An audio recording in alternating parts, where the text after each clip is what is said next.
This is Agriculture Today, and I'm Shelby Varner with the K-State Radio Network. K-State range scientist Keith Harmoney starts the show with information about if western ragweed impacts pastures and if that affects cattle's gain. Antonino Broyaka, K-State Extension Associate in the Department of Agricultural Economics, continues the show with an update on Ukraine. She discusses crop acres, imports, and exports. Ending today's show is K-State dairy specialist Mike Brouk, as he says there are some important calculations that need to be made to determine how many heifers are actually needed on the farm. That and more is coming up ahead on Agriculture Today.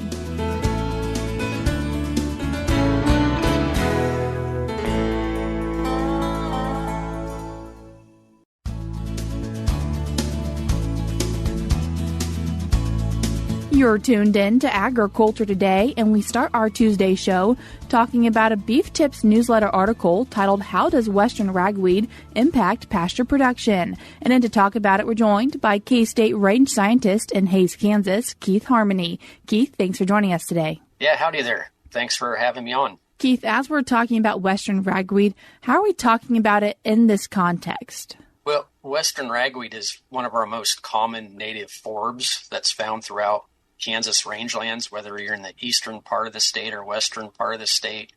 It's a very common broadleaf plant that's found out in our native pastures. You know, there's lots of other, or a couple other ragweeds as well that are annual species that we see more in crop fields and waste areas. But Western ragweed is a common native perennial forb that we see in most pasture areas throughout the whole state of Kansas. And so that's the plant that we're talking about here. Is we're talking about the perennial plant that we find in our pastures that is pretty common. As we're talking about ragweed, you guys have completed a long-term grazing study out there, and could you give us some context around that? The long-term grazing trial that was done out here at our research center at Hays was done in the 1940s and 50s, and in that study they looked at 3 different stocking rates: low, moderate, and high stocking rate of stocker steers out on pasture. And they kept track of how much Western ragweed was utilized in those pastures at each of those stocking rates. And it was found that Western ragweed was utilized at about a 50% rate. Close to half the Western ragweed that was produced was actually utilized by animals or disappeared during the season from having that moderate stocking rate on those pastures. It's interesting that in that long-term study, the pastures that had the most ragweed in them were actually the light-stocked pastures, which is probably a little bit different to what a lot of folks would think or would have assumed. But it was the light-stocked pastures that had the most ragweed in them, and the moderate-stocked pastures had ragweed that disappeared, and animals were actually utilizing it. So that was the study that was done a long time ago that we have results on. And also you've completed one more recently also dealing with ragweed. Yeah, we had a year in 2020 where we had quite a bit of ragweed in some of our pastures around the western part of the state. In fact, some of our research pastures here at Hays, the density was rather high, just over 11 plants per square foot.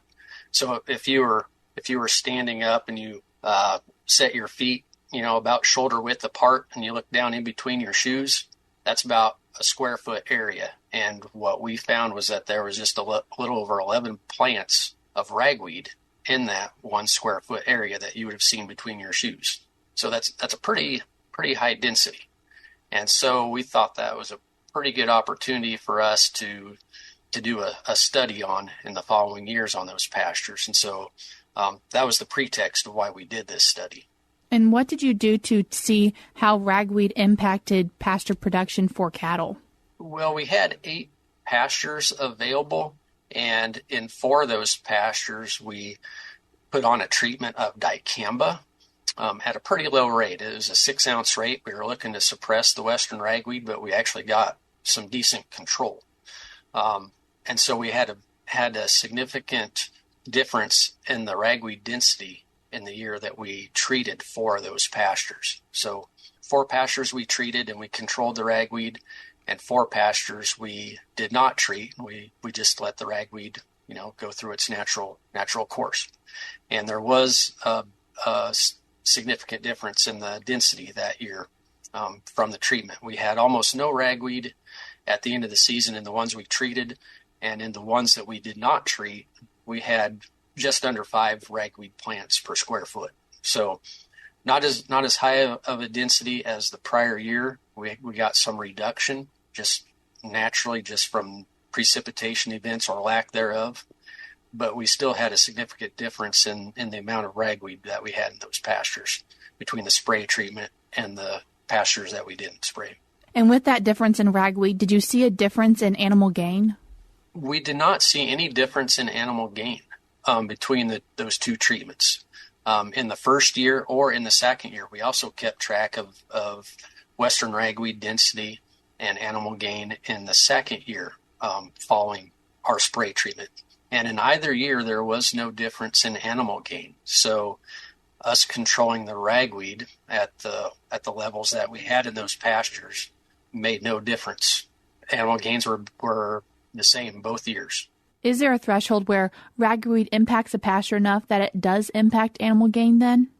As far as animal gain is concerned, I don't know that we necessarily have that information, but we do have some information on some prior studies where we looked at grass production and the effect of ragweed on other plants around it. And in a couple other studies that were done out here at Hayes, we found that there was a threshold of about 35% of the composition, dry matter composition, so of the weight, 35% of the weight being western ragweed. If it got to that level, it would start to reduce the amount of grass in the pasture or the grass production. We didn't hit that level. Even with the densities of ragweed that we had, we did not reach that level of dry matter composition in the pastures. We reached a point where we had about 15% of the composition of our study dry weight was ragweed. In either year, that level did not affect grass production. So we had the same amount of grass production with 0% ragweed in the pasture or with 15% of the composition being ragweed in the pasture. We had the same level of overall pasture production and grass production. How might producers want to view ragweed in their pastures then? Well, ragweed is a plant that can form small colonies that can be quite dense. It has underground root stalks that it will spread from, and it can form some rather dense colonies. And in some of those dense colonies, it may reduce grass production, but those are probably going to be smaller or isolated areas of a pasture that could be that heavy. So in areas where producers are concerned about their production in those small isolated areas, they may be able to do some spot treatments to reduce western ragweed density and composition. But as far as treating a whole pasture, it's probably going to be pretty rare that ragweed would be a density that would be of a density that's high enough to reduce grass production on a larger pasture scale. So I would say that treatments would more be on a spot treatment scale or smaller scale, that they might be to the level where those ragweed patches could reduce grass production. Besides grass and ragweed, what else could people be seeing in their pasture? Well, there's lots of other forbs that are beneficial to pastures that are good for wildlife. They're good for animal production because they can be highly nutritious. That was one of the things we found about ragweed, was that it actually had a higher nutrition throughout the whole last half of the season than what the grass did in our pastures. And there's other forbs out there in our native rangelands that are the same way. They have a high nutrient content, and they're important for wildlife and animal production. And so just because something's not a grass doesn't mean it's a weed out there. So there's lots of beneficial forbs that we can see, and folks should just keep that in mind, that just because something's not a grass doesn't mean that it's a weed. Keith, if people have more questions on the work you've done around this or anything similar to it, is there a way they could learn more information? Yeah, they can get a hold of me through my email, and I can get them all the information that they'll need. Wonderful, Keith. I appreciate you taking the time to join us today. All right, thank you again for having me on.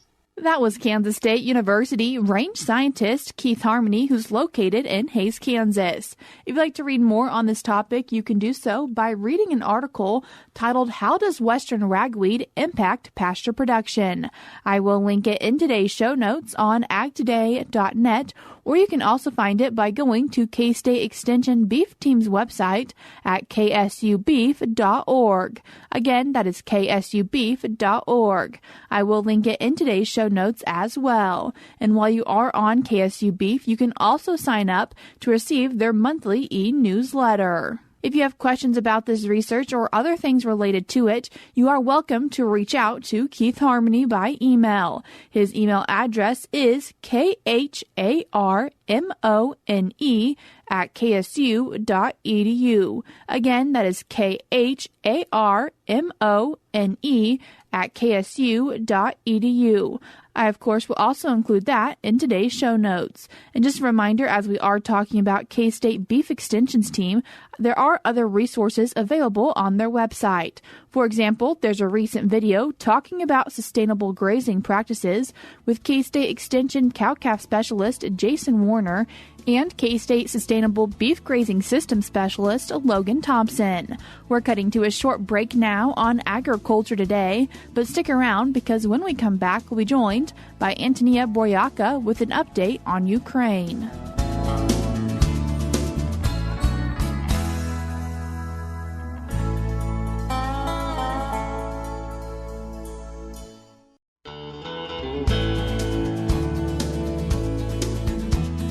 You're tuned back into Agriculture Today, and we continue our Tuesday show with an update on Ukraine from K-State Extension Associate in the Department of Agricultural Economics, Antonino Broyaka. She begins by discussing the numbers that were recently released showing what the harvest was for 2023.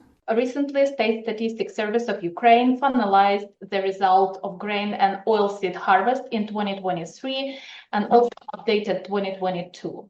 I can say that there are significant differences with the previous estimates, but this data is more accurate. Ukrstat obviously didn't take into consideration occupied territories, but also excluded some areas where the military actions are or were conducted.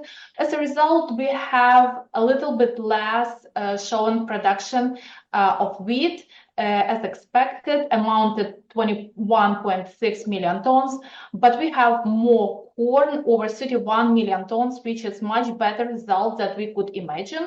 Our previous estimates were 29.5 million tons, since we were not sure about the harvest that was continuing till the end of March. Also, Ukrainian farmers were able to harvest around 5.5 million tons of barley, almost 12.8 million tons of sunflower seeds, 4.7 million tons of soybean, and 4.2 almost million tons of rapeseed. For all crops, yields this year are higher than in previous year, in average for 20%, and for oil crops in average for 10%.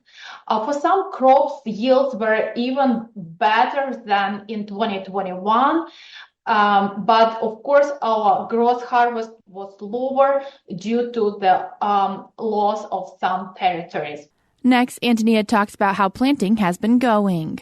Spring campaign is in progress. We already planted more than expected of spring wheat. Actually, crops of spring crops area are gonna be pretty close, I believe, to 2023. Since we lost part of the territories that were traditionally winter crops, farmers in other regions started to grow more spring wheat. Because southeast that was mostly winter wheat, and currently it is occupied by Russia. Also, farmers on some liberated and demined territories planted spring crops because they were not able to plant winter crops. So that's why we can observe over 50% increase in soybean crops, and also some sunflower crops gonna be probably higher, but not for now. Antonia then talks about how the number of acres used for planting crops has changed. In 2021, we had almost 5.5 million hectares of corn. In 2023, we had around 4 million hectares. And our expectation for 2024 is 3.9 million hectares. Wheat harvested area also decreased significantly. In 2023, we harvested 5 million hectares, less than in 2021 for 2.5 million hectares. And as corn, it has negative trends for southern area. The largest wheat crops, mainly winter crops, were located in south and southeast of Ukraine, which are currently occupied or very close to military action. The strongest downward trend is observed in the barley market.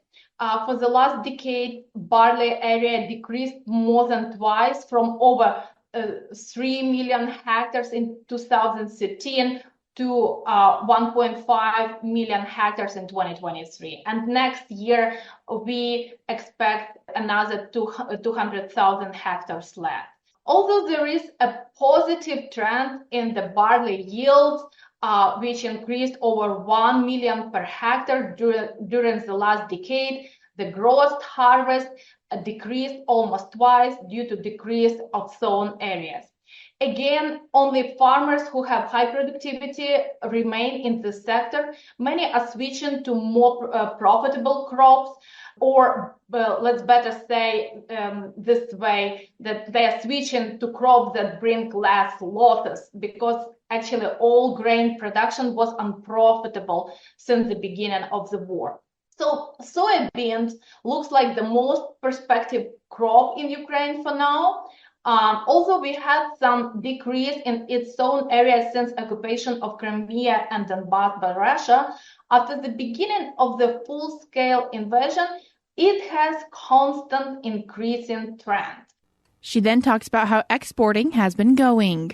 Export for now getting better, and due to those solved issues with transportation through Black Sea ports, we exported even more already than we exported by this time last year, even almost the same like we totally exported wheat last marketing year. But this is not true for corn. Last year, we exported totally 29 million tons, and by this time, it was more than 26, and now we have just 25 million tons. But we had less corn, and this is understandable. So totally, we exported more than 44 million tons of all grain and legumes for now. And you can see that there is a positive dynamic, and also a little bit better, more stable, let's say, revenue dynamic per ton, but it's still much lower compared to the previous year. Finally, Antonia wraps up today's conversation by talking about who has been importing things from Ukraine. Let's take a quick look of export of main crops from Ukraine and our main importers. Next year, we expect lower export of corn compared to 2023. For now, our main importer, main destination is Europe, but also we have some import to China, Egypt, Turkey, and Israel. On a wheat market, we also expect some decrease in export next marketing year, up to 14 million tons. As for now, our main destination is European Union and Turkey. But I want to remind you that mainly that wheat that goes to Europe goes for re-export, because they are not really using this and less for milling, but dairy exports it, especially Spain. We also started to deliver more to Bangladesh and Egypt and Lebanon. Barley export will also shrink to 2.3 million tons. As for now, our destination, again, main destination was Europe, Turkey, China, Libya, and Tunisia. So as you understand, the geography changed a lot, and China decreased a lot import of grain from Ukraine. At the same time, how much European countries buy now from Ukraine. But now what we see that China started to buy again more from Ukraine. However, Romania decreased their purchase, and Turkey, and also all European countries decreased. Spain just buying more and more, and we believe that they will replace China by the end of the marketing year with all the purchase from Ukraine of different grain. And there are new players like Pakistan and South Korea, and Indonesia actually returned to Ukrainian market. However, yesterday I read that Russia said that Russia became the biggest grain supplier to Indonesia, which actually before the war, Indonesia was third buyer of Ukrainian grain, and now it's Russia. So they are switching to Russia. So this is how structure changed. Soybean export, since we're gonna produce more than around 5.2 million tons of soybeans, we're gonna increase our export, and a significant part of some soybeans goes to Turkey and Egypt. At the same time, we plan to increase soybean oil production and also export more. And here it's very diverse also structure, besides European Union, which is the main buyer of sunflower oil, soybean oil. So next year we hope to process more soybeans and sell not only beans but also oil. That was K-State Extension Associate in the Department of Agricultural Economics here at K-State, Antonino Broyaka. You can hear her full Ukraine update by going to AgManager.info, or I will also link it in today's show notes on agtoday.net. We're cutting to a short break now, but stick around because we have more for you ahead.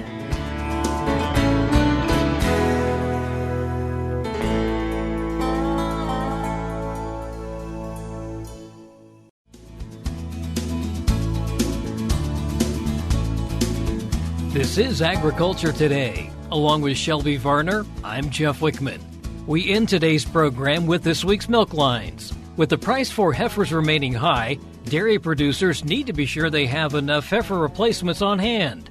K-State dairy specialist Mike Brouk says there are some important calculations that need to be made to determine how many heifers are actually needed on the farm. This includes the herd size that needs to be supported, current herd turnover rate, average age at first calving, and current heifer mortality expectations. Today I'd like to visit with our Kansas dairy producers concerning planning for the future of your heifer herd on your dairy. As we think about the current supply of dairy heifers in the United States and the shortage that we have, it becomes very important that we have enough replacement heifers on hand. Many of our dairies in the recent months and past few years have implemented the use of beef semen on part of their herds to produce crossbred animals for the beef industry. While this has been very profitable, it has reduced the number of heifers that we have available for replacements in our herd. So today, I wanted to visit just a few minutes about some of the important calculations that we need to make to determine just how many heifers we actually need on our farm.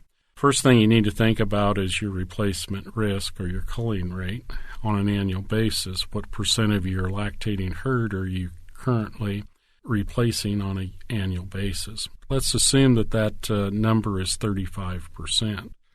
Now, we've got to keep in mind that that's a very hard number, and you probably want to build some cushion into that number. So you probably want to add maybe 3 to 4 percentage points to that. So your real number that you're looking for is probably somewhere between 38 and 39% of your herd. So let's assume we have 100 milking cows. That would be 38 to 39 heifers available annually for replacements in your herd. Now, keep in mind this is on an annual basis, so when you look at your actual heifer herd size, it'd be twice that number. Now, the other thing we need to consider, and oftentimes this is lost in the calculations, is what is the completion risk of heifers within your herd? In other words, what percent of those animals actually are going to survive through 2 years of rearing and make it to their first calving? So you need to consider what your death and culling rates are in your heifer herd. Let's assume that from birth through the completion of the calving process, only 82% of your heifers make it through that. That means that we need actually 46 to 48 live-born heifers on our farm. Now, the other thing you need to think about is your DOA rate. In other words, what percent of the heifers either are born dead on the farm or die shortly after birth.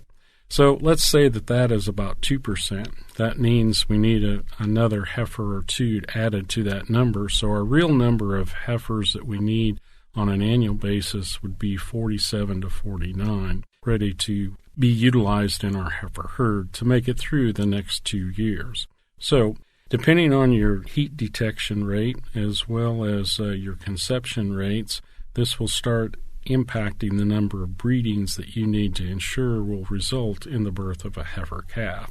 Let's assume that we have 17 21-day breeding periods in a year. So if you're following preg rates, that means that we need somewhere between 2.75 and 3 heifer pregnancies each 21-day cycle in the annual year to meet the number of heifers that we're going to need in our heifer herd.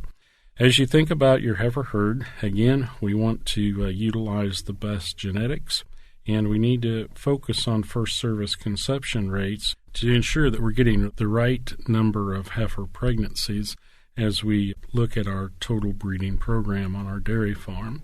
This is Mike Brouk with K-State Research and Extension, encouraging our dairy producers to work through the actual number of heifers that their farm is going to require in order to make replacements in their herd without looking for heifers from the outside. Thanks, Mike. And that'll do it for this edition of Agriculture Today. For Shelby Varner, I'm Jeff Wickman. This is the K-State Radio Network.